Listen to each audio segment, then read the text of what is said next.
बेवसे बंदो तुंहिंजी मोहब्बत में मोती थियण थो घुरां विर्द अल्लाह अल्लाह जे आसरे विर्द अल्लाह अल्लाह जे आसरे तुंहिंजी रहमत जे वेझो अचण थो घुरां ज़िद त इब्लीस खे बि कयो ज़लील हुक्म तुंहिंजे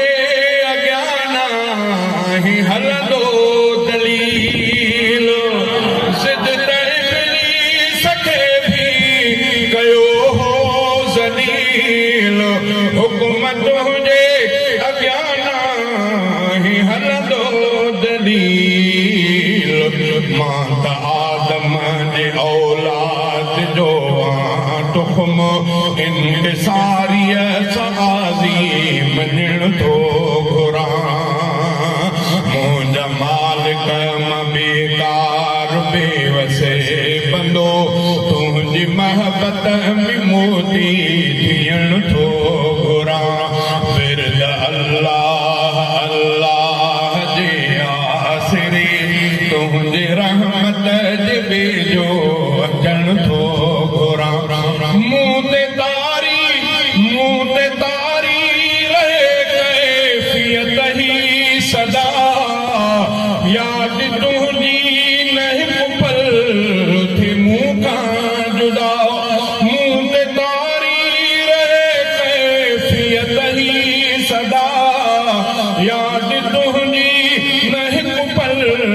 थे मूं खां जुदा पंहिंजी खिलवत ऐं जलवत जे हर ख़्याल में ज़िक्र जारी ज़ुबान ते रखण थो घुरां विर्द अल्लाह अल्लाह जे आसरे तुंहिंजी रहमत जे वेझो अचण थो घुरां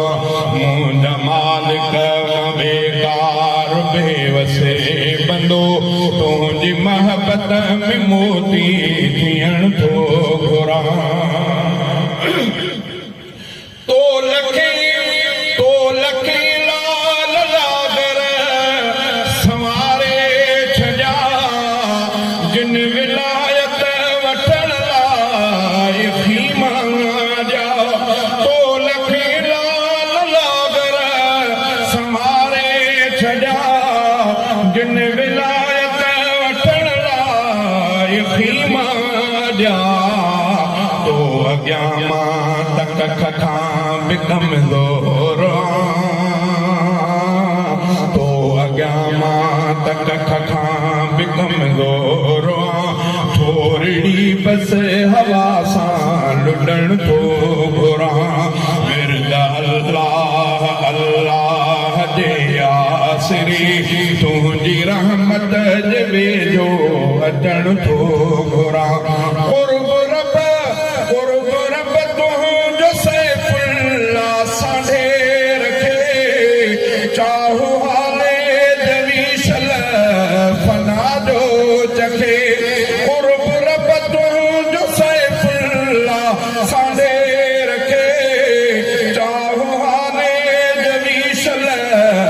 फना जो चखे क़ल्ब में तो सिवा ॿियो न वेही सघे क़ल्ब में तो सिवा ॿियो न वेही सघे तोखे दिल में अकेलो रखण थो घुरां क़ल्ब में तो सिवा ॿियो न वेही सघे तोखे दिल में अकेलो रखण थो घुरां विर्द अल्लाह अल्लाह जे आसरे तुंहिंजी रहमत